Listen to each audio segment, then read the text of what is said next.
Mike Thompson's little diner in Chicago was only days away from being shut down. Bills had stacked so high it felt like they were pressing down on his chest, and some of the neighbors had started joking about his bad luck. Still, every time someone wandered through his door, Mike made sure they got something to eat.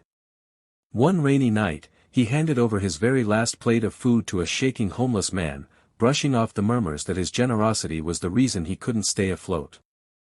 Not long after, when the officers finally came to close the place down, a row of black SUVs pulled up at the curb.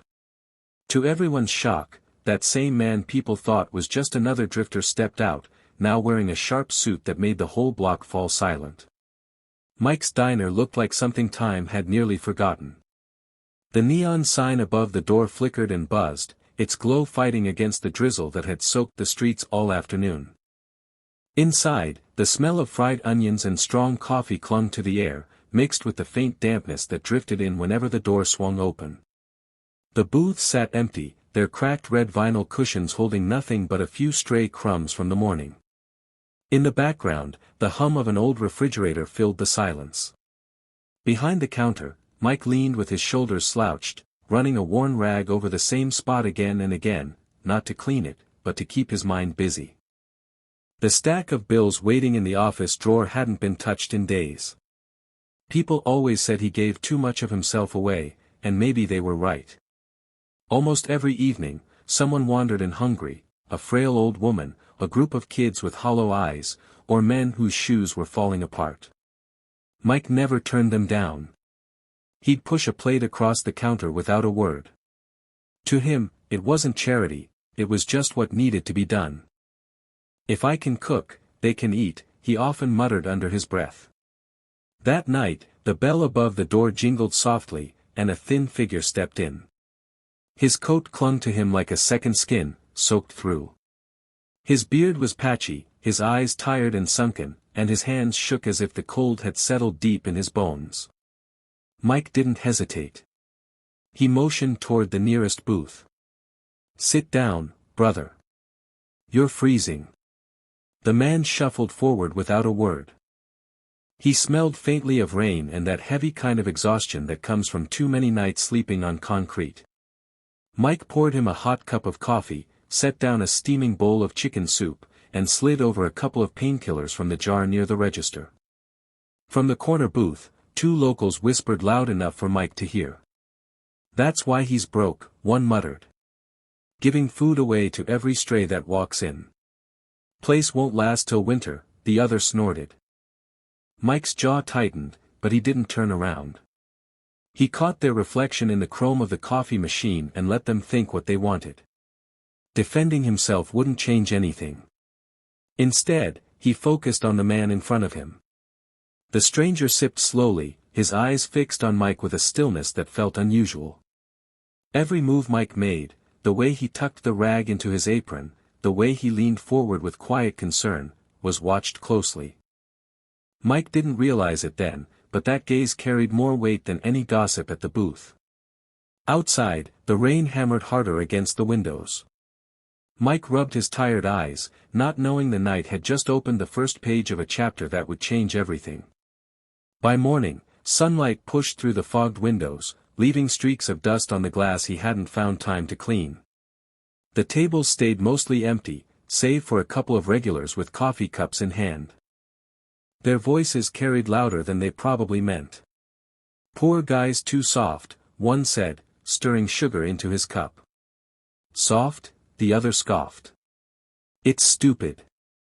You don't give away food when you can't even pay rent." They chuckled and shook their heads, as if Mike was nothing more than a cautionary tale playing out right in front of them. Mike acted like he didn't hear the remarks. He moved around the counter with steady, careful motions, topping off salt shakers and straightening napkin holders just to keep his hands occupied. His apron was worn at the edges, and a thin line of sweat clung to his forehead despite the morning chill. The words still cut through. They felt heavier than the stack of overdue invoices sitting in the drawer of his office. By the afternoon, the stranger showed up again, same ragged coat, same quiet steps. Mike looked up from the grill, gave a nod, and pointed toward a booth without a second thought. The man slid onto the seat, his movements slow and stiff, as if his body resisted every bend. "You again," Mike said softly, setting down a plate of eggs and toast. "Eat. No arguments." The man's hands trembled slightly as he lifted the fork. He didn't say much, hardly anything at all, but his eyes followed Mike constantly. They tracked him as he wiped counters, greeted the rare customer, and checked the old clock above the door as if time itself was slipping away from him. Word spread through the neighborhood. Mike's kindness was no longer seen as noble, it was seen as weakness. Suppliers began cutting him off. One delivery truck never even arrived, and when Mike called to ask, the driver gave a blunt answer: "Pay what you owe first." That evening, when Mike stepped outside to toss the trash, he noticed two neighbors leaning against a lamppost. "Man's sinking himself," one muttered. "Don't pity him," the other replied. "He chose this life. You can't feed everybody." Mike froze, the trash bag still in his grip. Their words echoed in his head, and for just a moment, doubt flickered inside him. But then he remembered the faces of those he'd served, the worn-down mothers, the hungry kids, the silent man inside who ate like it was the first real meal he'd had in days. The doubt faded as quickly as it came. Inside, the diner lights buzzed weakly. Mike leaned against the counter, exhaustion carved into the lines of his face. He didn't notice the way the stranger's eyes softened, as though he recognized something rare in Mike's weariness. The whispers outside grew louder, but Mike kept opening the diner each day. And the stranger kept coming back, always silent, always watching. By Tuesday, Mike was cobbling together meals out of whatever scraps he had left in his pantry. Half a bag of rice, a couple of onions, a crate of bruised tomatoes he bought cheap from a vendor who took pity on him. He stirred the pots with a heavy hand, hiding the tightness in his chest each time he thought about the ledger waiting in his drawer. Thursday morning, the mail brought a thick envelope stamped with bold red letters. Mike sat at the counter, running his thumb along the edge, his heart pounding. He didn't need to open it to know what it said. But when he tore it open, the words confirmed it: foreclosure. Unless the debt was paid, the restaurant would be seized in just a few days. That night, the diner felt emptier than ever. Only the hum of the fridge and the faint clink of the stranger's spoon against a chipped bowl filled the silence. This time, Mike sat across from him, too drained to stand. The man ate slowly, eyes fixed on Mike, and for a moment it looked like he might actually speak. But no words came, only that same steady, unreadable stare. The following morning, the end arrived. Two uniformed officers pushed through the diner's door, papers in hand. Behind them came a man in a suit with a clipboard, his sharp eyes scanning the room like a scavenger circling prey. "Mr. Thompson?" one officer asked. Mike nodded, his throat dry as sandpaper. They explained in flat, official voices: the diner was being repossessed. He had until the end of the day to clear out. The few customers who sat in the booths whispered among themselves. "Told you he wouldn't last." All that free food finally caught up with him. Mike gripped the edge of the counter so tightly his knuckles went white. He could hear every whisper, feel every pair of eyes burning into his back. But he didn't argue. What would be the point? And then came the low squeal of tires against the curb. A line of black SUVs rolled to a stop outside, their engines rumbling like a warning. Heads turned. Conversations froze mid-sentence. The officers near the door straightened up, uncertain about what was coming next. The diner's door swung open, and from the first SUV stepped the same man who had shuffled in night after night. Only now, the ragged coat was gone. In its place was a sharp, tailored suit that caught the morning light. His beard was trimmed, his back straight, his presence impossible to ignore. Behind him, assistants carried thick folders and leather briefcases. The diner went silent. Forks hung in midair, and even the officers kept quiet.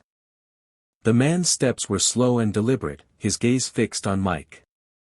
Mike's chest rose and fell, his breath uneven, as the truth began to sink in. This man wasn't who he had pretended to be, and whatever was about to unfold was bigger than Mike, bigger than anyone in that room could have guessed. The place felt frozen in time. Even the hum of the refrigerator seemed to vanish as the man's shoes clicked against the worn floorboards. Mike's hand slipped from the counter, the rag he always carried falling quietly to the ground. The man stopped just a foot away. He studied Mike's face for a long moment, then placed a thick folder on the counter. His voice was steady, calm, but it carried a weight that silenced the room. "Mr. Thompson, these are the deeds. This building, this diner, it's yours. Paid in full. Every debt cleared." Gasps rippled through the customers. The officers shifted uneasily, suddenly unsure if they even had a role here anymore. Mike blinked, trying to process what he'd just heard. He shook his head slowly, as if refusing to believe it. "I don't understand," he whispered. The man straightened. "You gave me food when I had nothing. You gave without questions, without judgment. Again and again, even when people said it would ruin you. I wanted to know if that's truly who you were, or just habit. So I dressed the way I did." He motioned toward the memory of his disguise. "I tested you, and you proved more than I ever expected." A murmur swept through the diner. Neighbors who had mocked Mike only days earlier now sat wide-eyed, some of them flushing with shame. The man went on. "I'm investing in this city, and I've been watching you longer than you realize. You're not just a diner owner, Mike. You're the heartbeat of this neighborhood. And men like you shouldn't sink. They should rise." He slid the folder closer. "This diner is yours free and clear. But I don't want to stop here.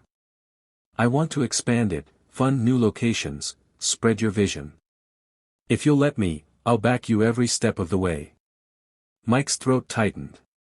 His hands hovered over the papers, trembling. Around him, the whispers in the diner had changed, no longer mocking, but reverent. "Can you believe it?" someone said softly. "He was right all along. Kindness really does come back." Tears welled in Mike's eyes, though he tried to blink them away. He pressed his palm flat against the folder, grounding himself in the reality that this wasn't a dream. Outside, the rain had finally lifted. Sunlight broke through the clouds, spilling over the cracked neon sign above the diner. For the first time in months, Mike felt its warmth.